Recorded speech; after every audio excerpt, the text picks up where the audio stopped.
Section 5.6. So this should be our last video for chapter 5. So this is another example.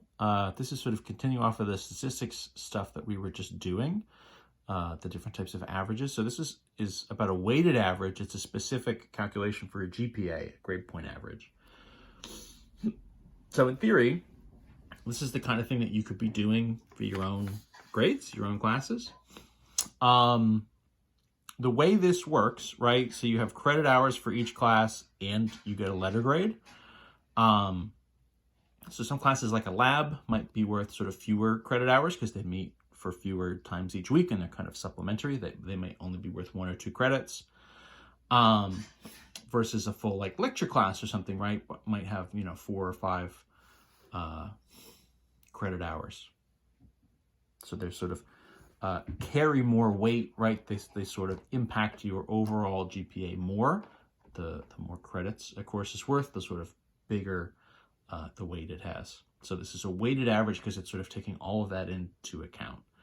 The way the grade scale works is, the sort of standard thing is an A is worth 4 points. If you ever hear somebody say, I got a 4.0 this term, right? It means you got all A's, essentially as high as you could get. So an A is 4 points, a B is 3, a C is 2, a D is 1, and an F is 0. No credit, right, for an F. We're ignoring, for this particular example, pluses and minuses. In general, an A minus would be, a 3.67. A B plus would be a 3.33. They're kind of splitting the difference between the 4 and the 3. Everything kind of breaks into thirds to a certain extent. And so the GPA calculation looks something like this. It's sort of 4 times the credit. Well, what do we do? I'll do it like the book does it. 4A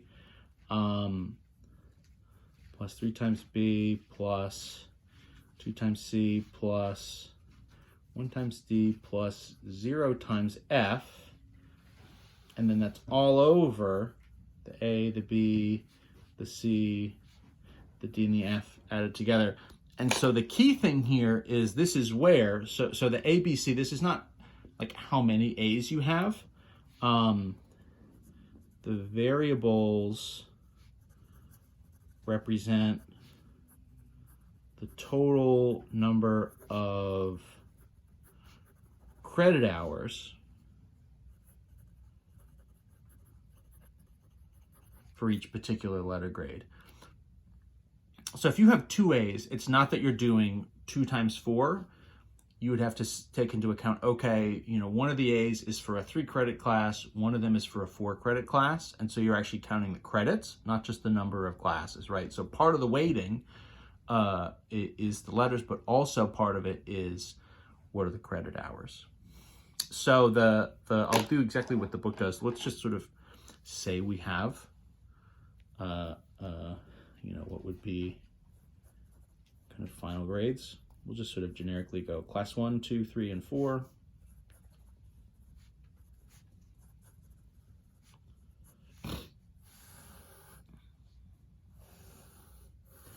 And so we need to know 2 things. We need to know both the credits and the letter grade.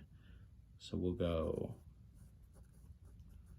credits. So maybe the credits are 5, 3, 4, and 3. And then the grade, maybe a B, an A, a B, and a D, right? We're sort of up and down a little bit. So how are we going to calculate our GPA?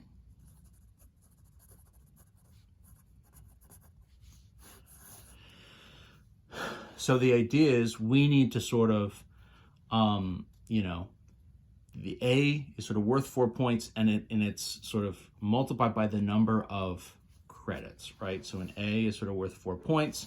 In this case, we have 1 A that's worth 3 credits. So what we're going to do is say 4 for an A times 3 credits plus, so 3 for a B times how many credits? So the B courses, we have a 5 and a 4. So that'll be 9. plus no C's, right? And then 1 D. So a D is worth 1 point, and it's times 3 credits. And then no F's. So that's kind of what we have up top, right? We don't have any, right? No C's or F's. And then this is over, right? The total number of credits. So 5 and 3 and 4 and 3.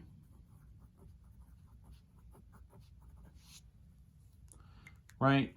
So this all together will get us our weighted average. So let's actually see what all these values are going to turn into. This is like, so a 12 plus a 27 plus a 3, 5 and 3 and 4 and 3. This is what? 8 and 7. This is like 15. 30. This is like,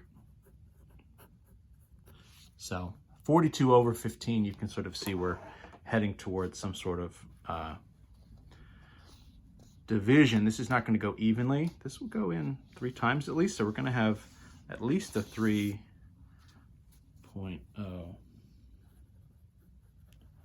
So GPA continued. So we had 42 divided by 15. So we'll set her up.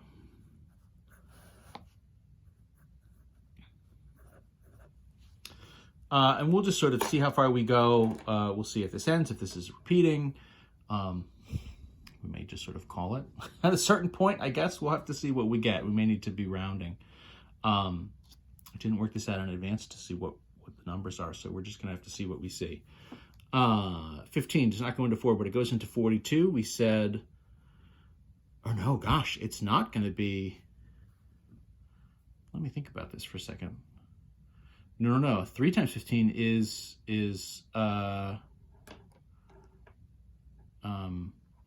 right, 45.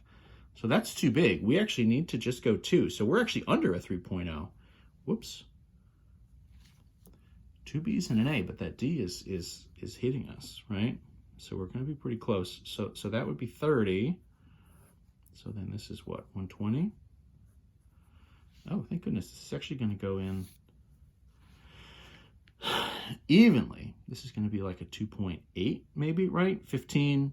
So 15 times 2 is 30. 30 times 4 would be 120. So times 2 times 4, so that would be 8. 15 times 8, if we sort of just do it off to the side, right? 8 and 5 would be 40. 8 and 4, right, is 120. Okay. So 2.8 is our GPA.